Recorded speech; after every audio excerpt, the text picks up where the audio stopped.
Meninos e meninas, tudo bem com vocês?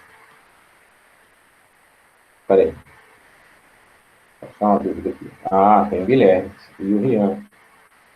Não seria só meninas. Senti uma leve indireta. Indireta por quê? Indireta não.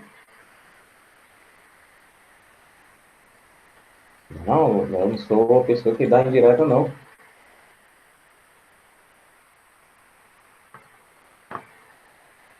Negócio de indireta, mulher. Ah, sou pequena. Ah, não, nada a ver, deixa de coisa. Bom, ixi, gente, 9 pessoas. Cadê o resto da nossa equipe maravilhosa aqui do oitavo?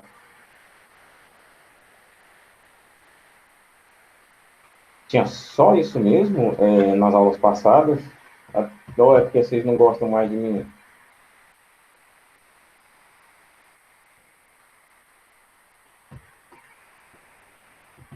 Não, não gostam mais de mim, né? Ou, nunca imaginei que eu ia ouvir isso de vocês. Tá bom.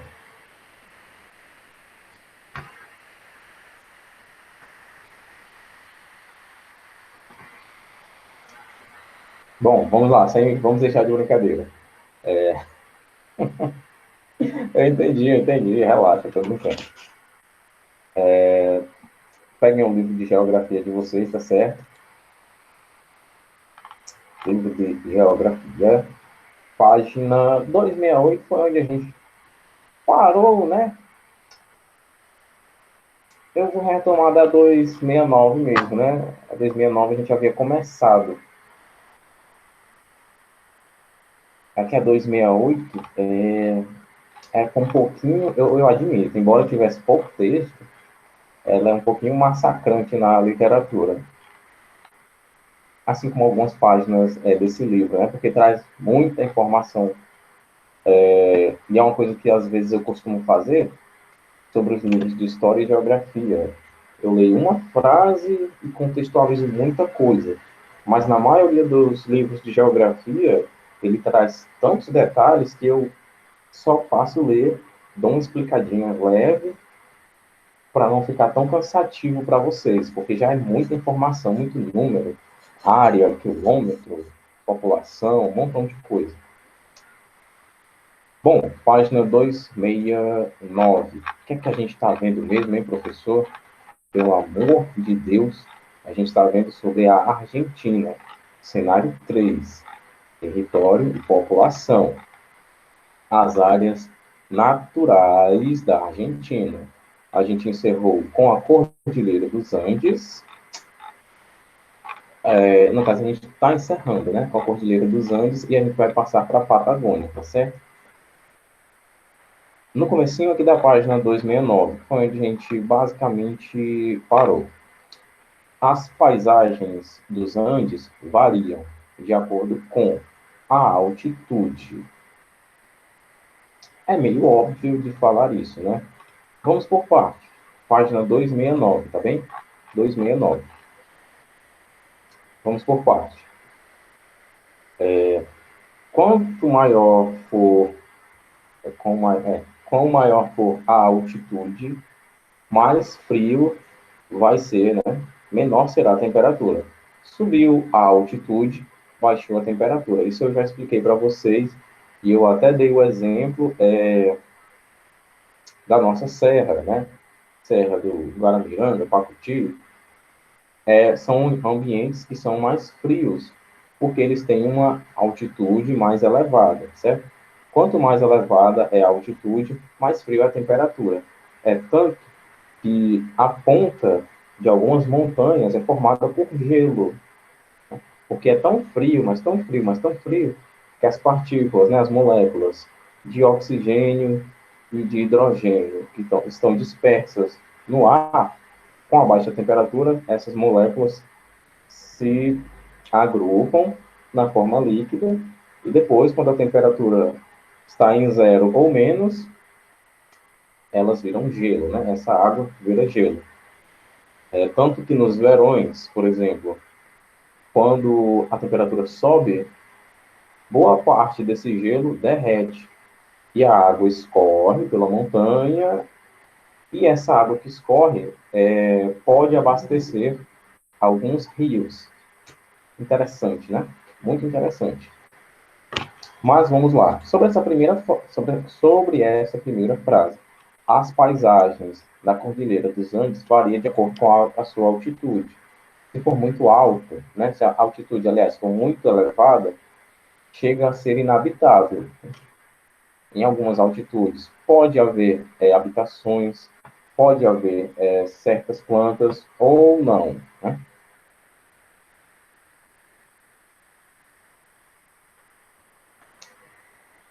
Na extremidade norte, onde a cordilheira se divide, está o Planalto da Puna de Atacama, cujo clima árido impôs grandes desafios à sobrevivência.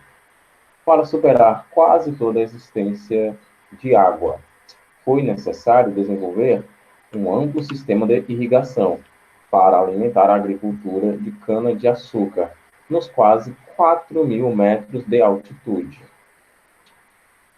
Na base do Planalto, há grandes salinas que são exploradas como, só dar um zoom aqui, como as da Antófala, aliás, e Arizaro.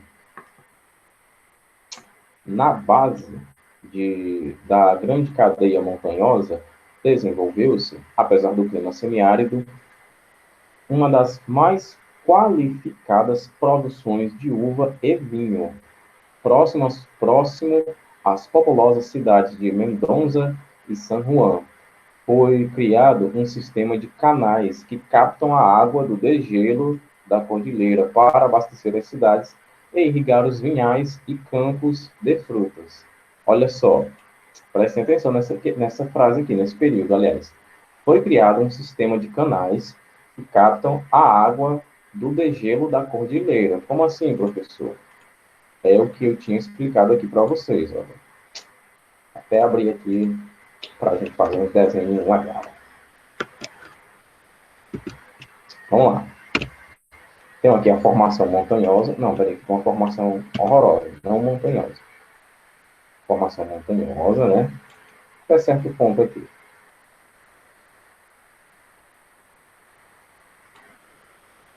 Certo? Várias montanhas aqui, tá vendo? Tá mais parecido com um vulcão, mas é uma montanha, tá? E aqui na base, né? Na base não, no topo, a gente tem uma formação, tá? Um pico de gelo, tá certo? A base da montanha vai ter bastante gelo, certo? Isso basicamente no inverno e no outono. Como eu falei para vocês, as águas se acumulam aqui. Quando chega o verão e a temperatura sobe, né? Quando chega o verão e a temperatura sobe, esse gelo aqui claramente vai derreter, né? O que o nosso texto diz é que foi criado um sistema de canais que vão captar as águas desse degelo, desse descongelamento aqui, certo? A água vai derreter e vai cair. Vai lá para baixo. Foram criados canais que, desviam essa água aqui, ó. Peraí. Aqui. Desviam essa água aqui para o abastecimento urbano, né? Agrícola. Certo? Entenderam? Essa parte aqui. Isso aqui acontece em vários lugares do mundo, tá certo?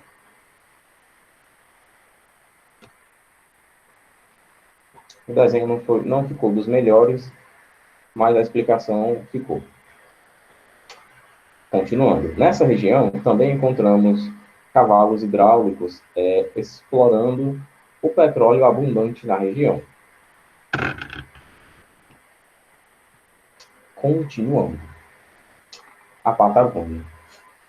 A Patagônia é caracterizada pelo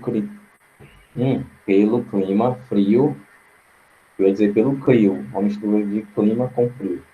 Pelo clima frio e semiárido.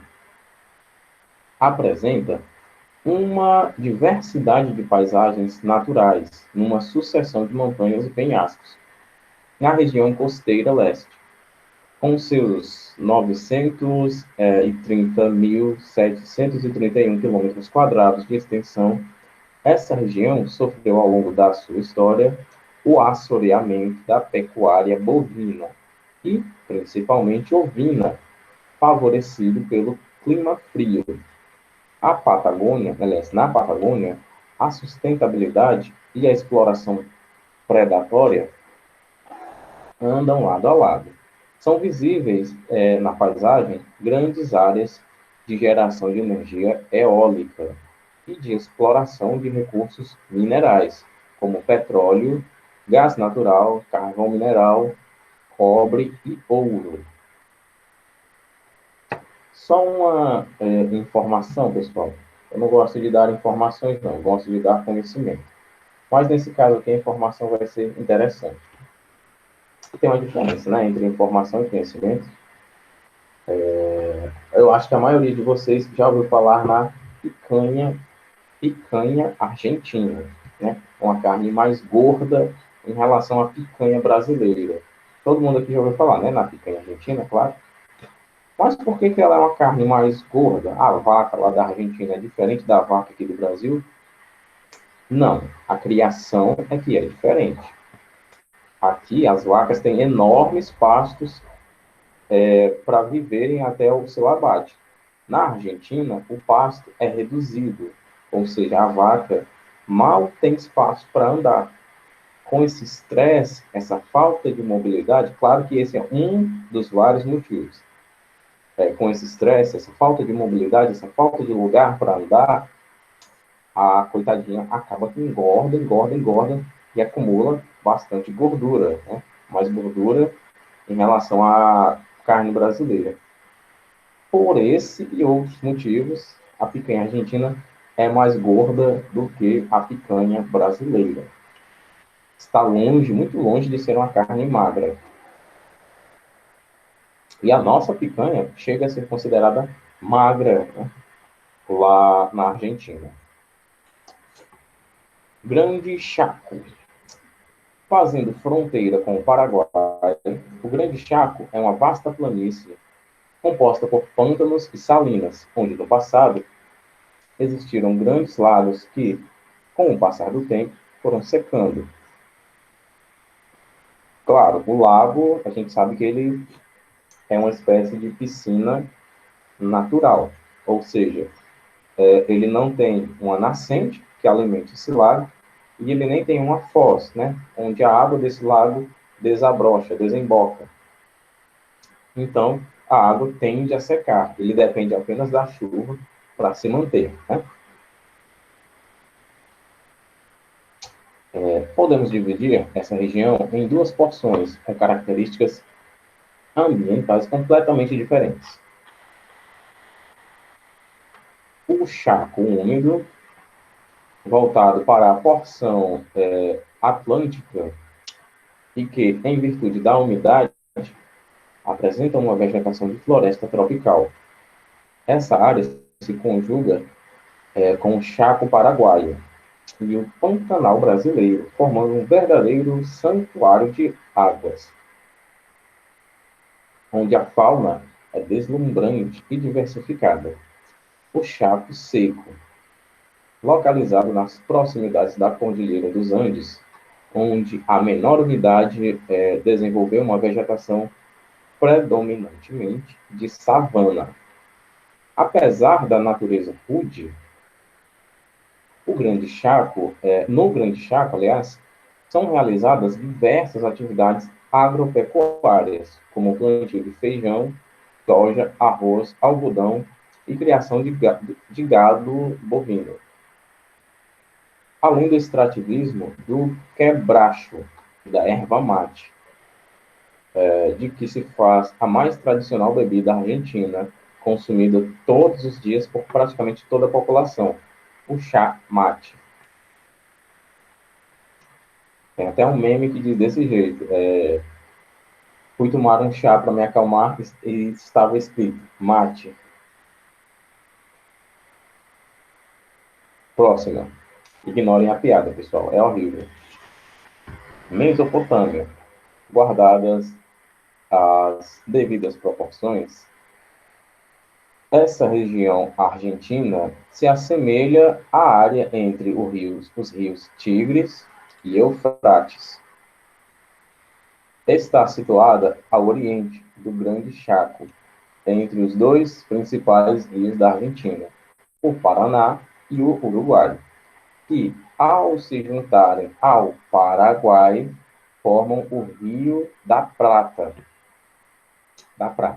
o qual desemboca num amplo delta com 14 mil quilômetros quadrados na costa atlântica. O delta dele é gigante. Devido à fertilidade natural do solo, a Mesopotâmia argentina contém uma diversificada agricultura, na qual se destacam o algodão, o milho, a erva mate, não é engraçado, na região do delta, e a erva mate na região do delta, bem como culturas de exportação de frutas cítricas e arroz, entre rios, exportados para a Europa, Estados Unidos e Brasil. Na região, também há uma das maiores criações de aves do país, além da pecuária bovina.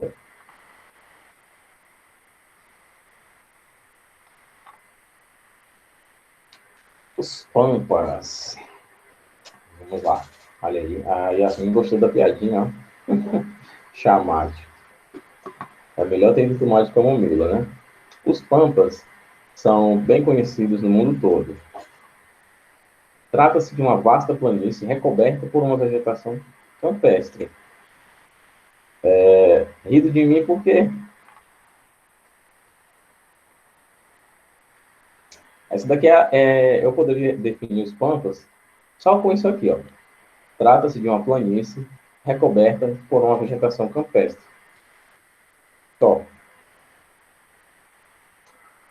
Em formato de semicírculo, ocupam amplamente a porção central da Argentina e a área do Rio da Prata. Nos Pampas se encontram as principais províncias e cidades argentinas, como Rosário, Bahia Blanca, Santa Fé, Buenos Aires, aliás, que inclusive é a capital do país. O clima da região é temperado. O solo, de coloração escura, devido à riqueza de minerais e nutrientes, apresenta elevada fertilidade e tem grande importância econômica. Estão concentrados nos Pampas 50% do rebanho de ovelhas do país. Do rebanho bovino, 66% do total, cuja carne é exportada para os Estados Unidos e a Europa. Os Pampas abrangem a metade meridional do estado brasileiro, no Rio Grande do Sul, o Uruguai e algumas províncias argentinas.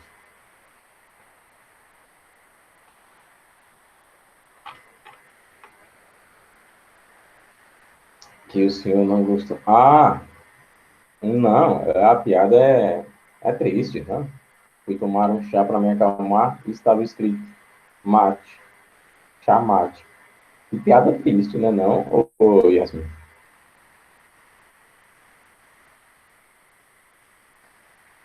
Sociedade e indústria. A Argentina é um país altamente urbanizado. Altamente não significa totalmente. Tá? Mas fica bem pertinho. Mais de 90%. É por que não é totalmente, não dá para ser totalmente? Porque para ser totalmente urbanizado, a gente quase que automaticamente está dizendo que lá não funciona o setor primário da indústria, né? Aliás, o setor primário da economia, que é a agricultura. Se tem o setor primário da economia, que é a agricultura, então tem uma parte que não é urbanizada. É rural, lógico. Mais de 90% da sua população vive em cidades, onde gozam de um bom padrão de desenvolvimento social. Alta expectativa de vida, 74 anos. Taxa média de mortalidade infantil, 13,4 para cada 1.000 nascidos. Elevado índice de desenvolvimento humano, 0,827 em 2016. Lembrando, o índice de desenvolvimento humano vai de 0 até 1, tá certo? E eles estão, olha só, lá no 827. O índice de desenvolvimento humano é elevadíssimo, né? Elevado não, elevadíssimo. Taxa de alfabetização elevada para padrões, aliás, da América Latina, 98,17. Lembrando, a América Latina é do México até aqui o Brasil, tá? Aliás, até o Chile, né? Tá um pouquinho para baixo. Estados Unidos e Canadá fazem parte da América anglo-saxônica, certo? Só para a gente lembrar isso, tá? Taxa de crescimento médio populacional, 1,31%. Claro que é ao ano, né? Mas é sempre importante de lembrar. Sua população é de maioria branca, por causa da imigração de italianos, espanhóis e alemães, e outros grupos europeus. Grande parte da população indígena foi exterminada nas guerras regionais. Vamos refazer essa frase aqui, tá? Grande parte da população indígena do território que a gente conhece hoje como Argentina foi assassinada durante o período de ocupação e colonização dessas terras. Né? O que aconteceu foi isso, foi um massacre dos índios. Aconteceu no Brasil também, aconteceu no México também, aconteceu nos Estados Unidos também. Né? Todo o processo de colonização, de ocupação, envolve diretamente o assassinato dos donos originais daquela terra. No nosso caso, os índios. É sempre importante lembrar disso, para que isso nunca mais aconteça.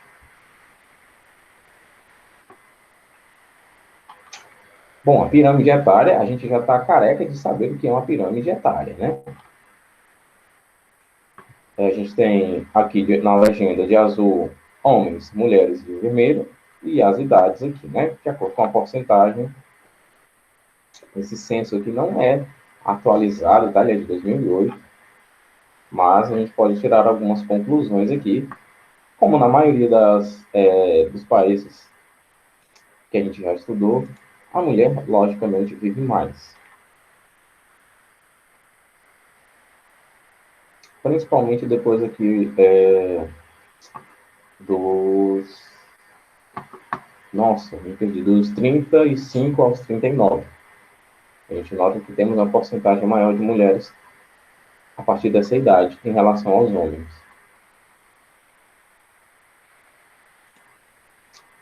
Continuando. Com elevada taxa de industrialização, a Argentina apresenta uma forte concentração dessa atividade, no caso da indústria, numa vasta área que compreende a região metropolitana de Buenos Aires, onde são encontrados vários ramos como metalúrgico, petroquímico, siderúrgico, mecânico, alimentício, naval e têxtil, e se amplia para as cidades de Santa Fé, Rosário e Córdoba, localizadas a noroeste da capital. Só para ficar claro, né? Para lembrar que eu acredito que vocês viram isso ano passado. Na verdade, eu tenho 97,5% de certeza. Metrópole, né? Região metropolitana, aliás, quando eu falo região metropolitana, eu falo de uma área onde temos uma cidade principal e as cidades circunvizinhas, né? Cidades da vizinhança estão ligadas a essa cidade principal, estão ligadas diretamente, né? Por uma área territorial, por questões sociais, por questões econômicas também, principalmente econômicas, né? No caso, a relação que a gente está estabelecendo aqui entre Buenos Aires, Santa Fé, Rosário e Córdoba.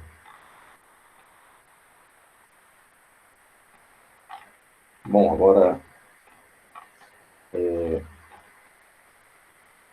já falei a frequência que eu ainda não fiz. Vamos passar aqui nessa página, né? A gente vê no finalzinho, tá? Nessa figura a gente vai ver basicamente a indústria e a energia.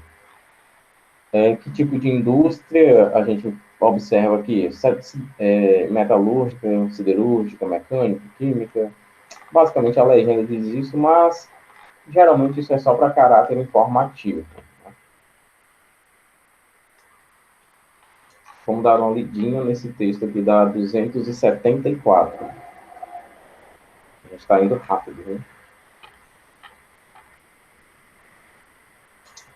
Para os argentinos, Malvinas. Para os ingleses, Falklands. Falklands, aliás. Esse arquipélago foi palco de um acirrado conflito que também envolveu as ilhas Sandwich e a Geórgia do Sul, entre os dias 2 e 14 de junho de 1982. Inglaterra e Argentina partiram para o confronto armado pela posse dessas ilhas. Entre 1820 e 1833, aliás, 1883, esse território esteve ocupado pelos argentinos, os quais foram expulsos pelos súditos da coroa inglesa, que passaram a ocupá-lo. Olha só que interessante, né? Tinha que ser os ingleses.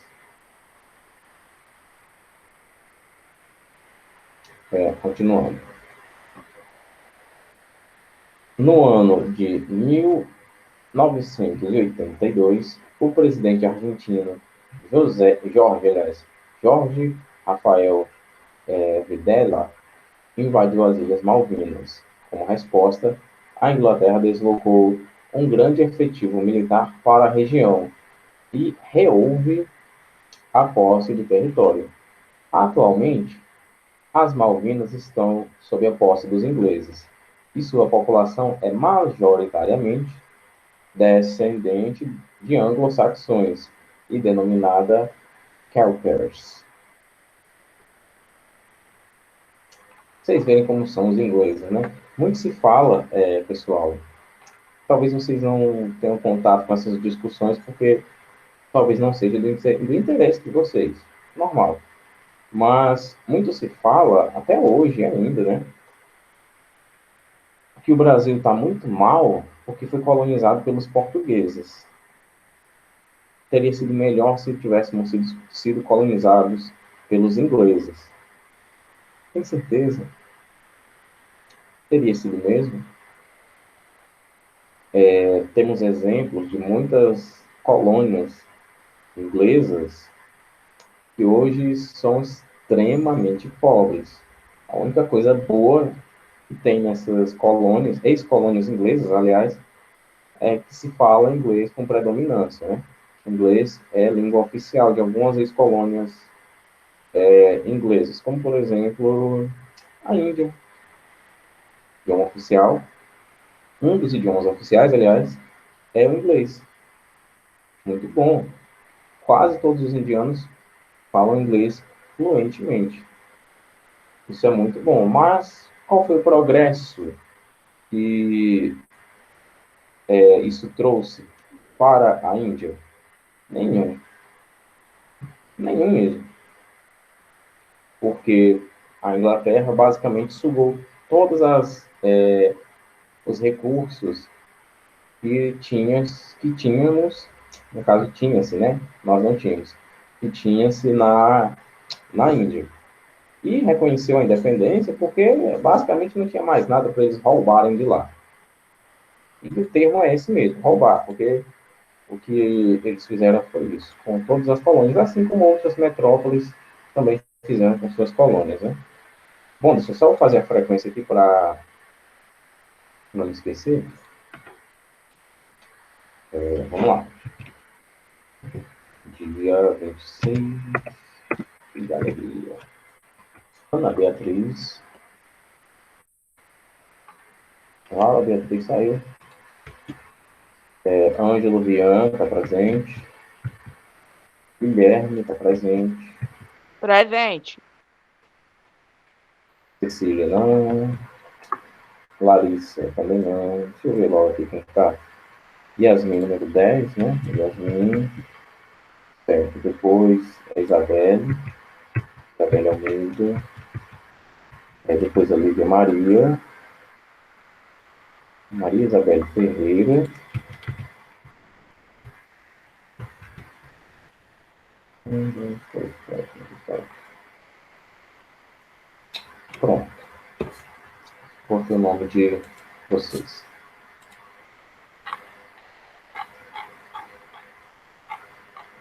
Bom, a gente vai ver um pouquinho mesmo, tá? Agora sobre o México. México se localiza também na América do Norte, tá certo? Por uma questão geográfica, México está na América do Norte. Por uma questão histórico-social, México está na América Latina, não na América anglo-saxônica. Espaço geográfico mexicano, na página 275. Página 275, pessoal. O México, onde se desenvolveu a grande civilização azteca, é o terceiro país em área territorial da América Latina. Seus 1.964.380 quilômetros quadrados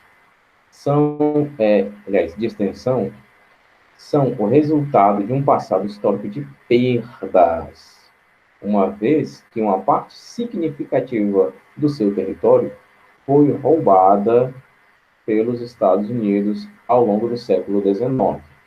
Roubada, tá? Não vamos dizer transferida, não. Roubada mesmo.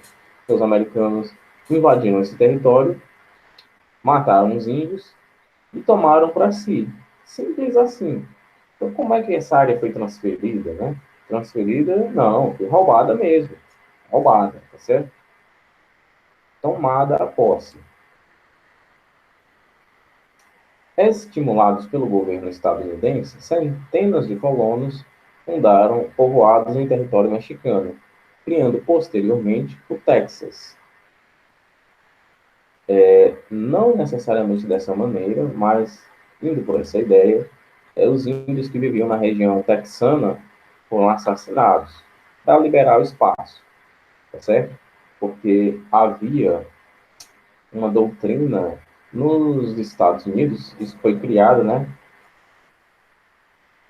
Que era o Destino Manifesto. Alguém aqui já ouviu falar no Destino Manifesto dos Estados Unidos da América? Não? Ninguém sabe o que é o Destino Manifesto? O que é, Yasmin? Pode ligar o microfone, se você quiser.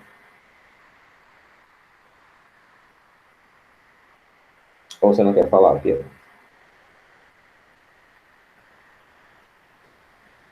Bom, é o seguinte.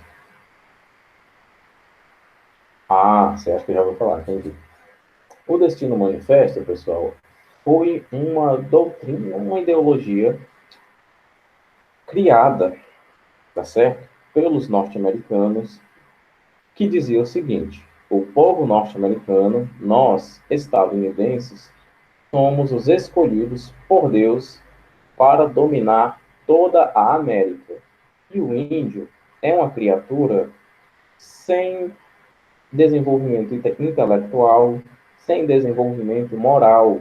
O índio não tem capacidade e nem tem direito de dominar essas terras. E nós, estadunidenses, podemos tomar essa terra para nós, porque nós somos o povo escolhido por Deus para tomar essas terras. Era isso que o Destino Manifesto dizia. Basicamente, era uma ideologia de alguém totalmente sem caráter, que legalizava social e moralmente, né? Socialmente e moralmente, o roubo de terras indígenas. Essa ideologia, essa doutrina, essa linha de pensamento dizia que o norte-americano poderia ir lá matar o índio e tomar a terra dele, que estava tudo bem, aquela era a vontade de Deus. Nossa, que Deus maravilhoso, né? Na cabeça deles, é claro que eu estou falando. Com o passar do tempo, criaram uma república independente e passaram a defender a sua anexação aos Estados Unidos. Sabia-se da existência de petróleo na região. Ah, olha só, então tá explicado, tá explicado. Estados Unidos quer riqueza, meus queridos. Onde tem petróleo, se disser que em Saturno tem petróleo, os Estados Unidos conseguem dinheiro para uma viagem espacial para ir tirar esse petróleo de lá. Estados Unidos já fez isso, né? Claro que eu não estou falando de exploração de outros planetas, mas os Estados Unidos sempre faz isso com outras nações.